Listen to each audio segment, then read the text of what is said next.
Mbeũ njĩthĩ arĩa mathukumaga kũhetũkĩra nenda cia ũkinyanĩria wa kĩrĩu nĩ manyitĩte mbaru mwerekera wa thirikari wa gũthũrima wagĩrĩru wa mbica iria itheremagio rũrenda-inĩ rwa TikTok.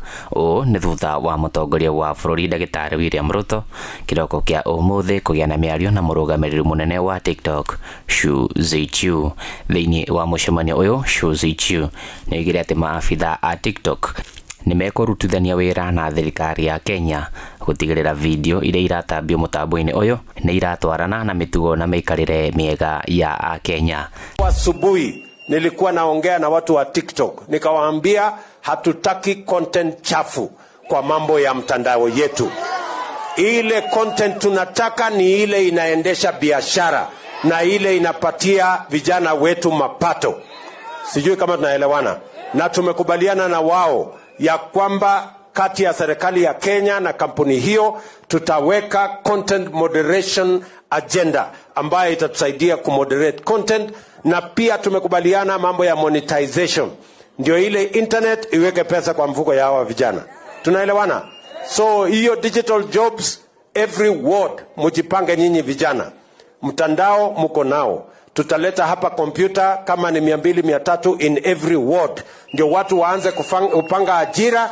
Ndeto ĩno yũkĩte o rĩrĩ rĩendekithia rĩa mũrũgamĩrĩri mũnene wa kambuni ya BCC gũkũ bũrũri-inĩ nĩwe Bob Dolo rĩa kwenda TikTok ĩhorio gũkũ bũrũri-inĩ rĩareganirwo narĩo nĩ ambunge arĩa moigire mbeũ njĩthĩ aingĩ nĩ megũte kũrĩa monaga ũboco wao wa oro mũthenya na makĩendekithia mũtambo ũcio ũthũrimwo handũ ha gũteanĩrio. Honorable Speaker, many of us, including myself, Honorable Speaker, I am on TikTok unashamedly. And my deputy whip here says she's also on TikTok. And there is nothing criminal, there is nothing evil being on TikTok, Honorable Speaker. I am also on Snapchat, Honorable Speaker. And all these apps are my teenage daughters who have downloaded them on my phone, shown me how to use them.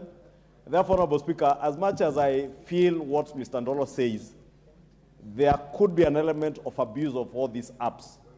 But Honorable Speaker, we cannot, as a House, preside over the banning, outright banning of any app. We cannot fight with technology.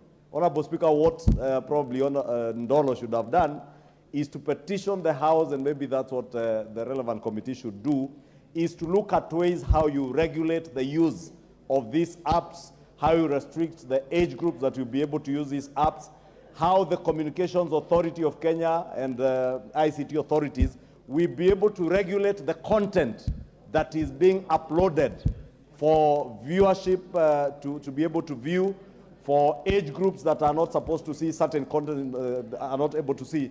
But Honorable Speaker, outright banning will also be killing careers. Honorable Speaker, I know, and I've been to some establishment in Lavington where they have established a digital village. And in fact, around the country, Honorable Speaker, it's part of government efforts to establish studios where young men and women back in our villages can have studios where they can create content for use on TikTok, on WhatsApp, on Snapchat, and all these other apps, Honorable Speaker. And there are many young Kenyans who are earning a living from this, all these apps. Honorable Speaker, the content creators that even government now is tapping onto their resources in terms of revenue generation, Honorable Speaker, is because even government now appreciates that this is now an industry where we can even raise money from.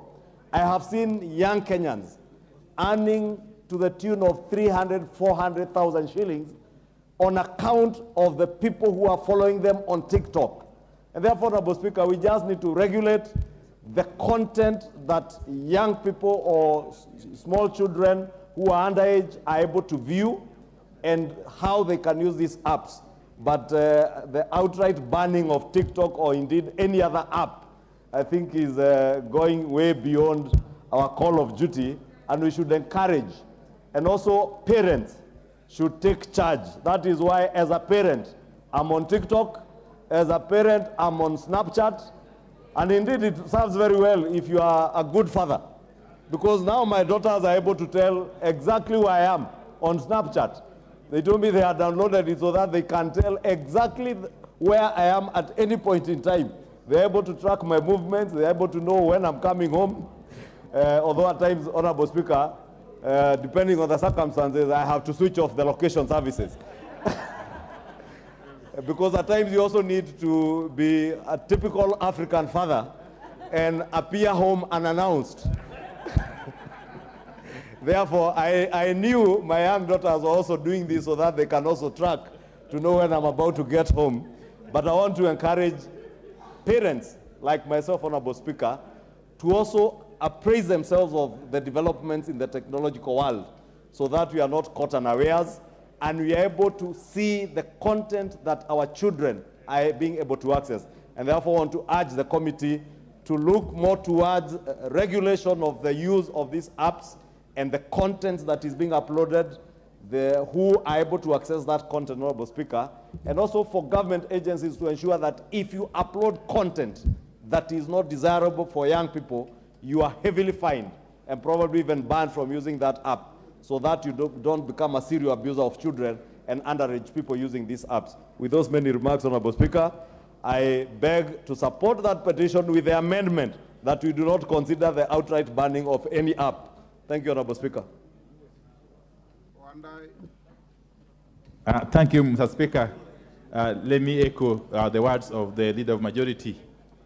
Indeed, of course, the petitioner is within his rights to petition the House on this very, very important matter.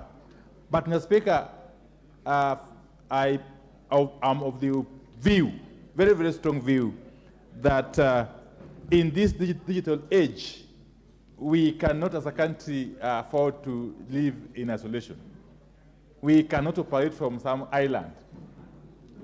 This age knows no boundaries, it knows no borders, and therefore, it will be foolhardy even to contemplate banning not only TikTok, but any other app for that matter. It's not only an avenue that is open to people who want to abuse the platform, Honorable Speaker. It is also an avenue for many young Kenyans who are trying to make a living, Honorable Speaker. It's also an avenue for marketing. So we cannot, as this House, say that we want to do away with TikTok, Honorable Speaker. Young people are at the center of so many challenges, Honorable Speaker. The high rising unemployment levels, and TikTok is an avenue where some young people are earning up to Kenya shillings 300,000 per month, Honorable Speaker, money that they would not make on the regular market, Honorable Speaker. We need to ensure that even if we are alive to the dangers of social media, Honorable Speaker, perhaps what we can be discussing or what we can front is to see how we can regulate abuse of content creation in social media, Honorable Speaker. A lot of these digital content creators, Honorable Speaker, are just people who are trying to put something on their table, Honorable Speaker. I therefore propose that we amend this petition to ensure that we... Ngiribotera Kihoto FM, Ria Koa nĩ Macharia wa Mwangi.